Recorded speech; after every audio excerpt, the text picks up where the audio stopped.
I think the reason that our current immigration flood is such a huge story is because it tugs at everyone's heart, especially us, the parents who see these kids. And some of these photos that have been smuggled out of these detention facilities, because the Border Patrol agents are not supposed to do that.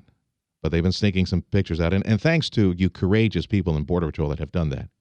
But you also have to consider the journey that these kids have made, too. Yes. What an amazing and very dangerous awful. trek that these kids have made. On top Plus of what's going on in their own country. Yeah.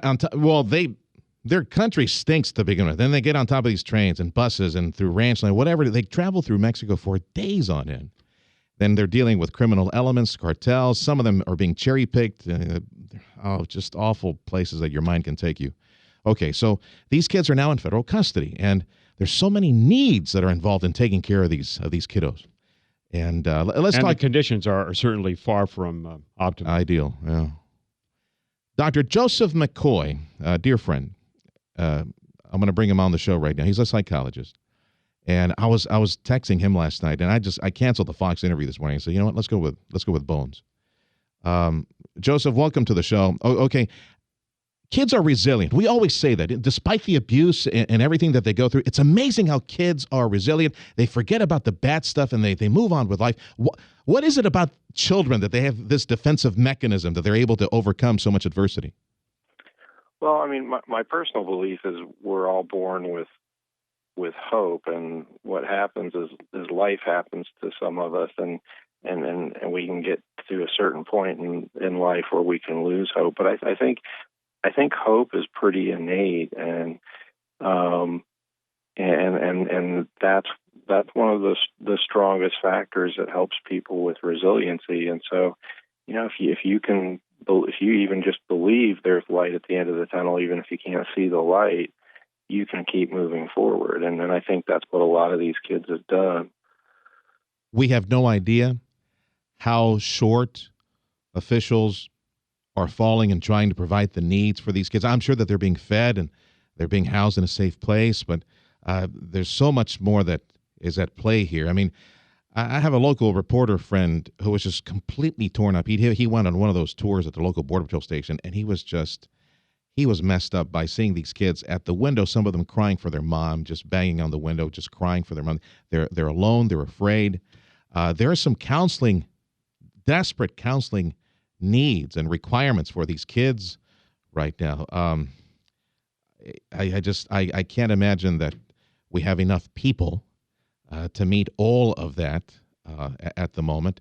That's why I think No, you don't in these situations. And I thought your question before going to break was a good one. And at the immediate, the first step holding, I can imagine it's as difficult as everybody's describing. But I happen to know that, prior to the story breaking and becoming a big deal, that they were already dealing with this, and that basically when kids get to that next stage, which is if they end up going to one of these places, say up in San Antonio or Oklahoma or Arizona, that the contractor they have there actually is flying people in to do 2 and 3 week stints of where they do kind of what you were saying before breaking. Who's holding their hands, who's hugging, who's holding them at night as they try to go to sleep. Yeah. And these are people that are trained in what we call mental health first aid. And so, do you think they are receiving some type of assistance in that regard? At that stage, when they're first apprehended and in these kind of these holding cells, which is the first stage, I don't know what's going on there. I do know that when they get to the next place, where up at Lackland, for example, that's one you're Lackland. Yeah. That's where they have, their subcontractor that's managing those facilities.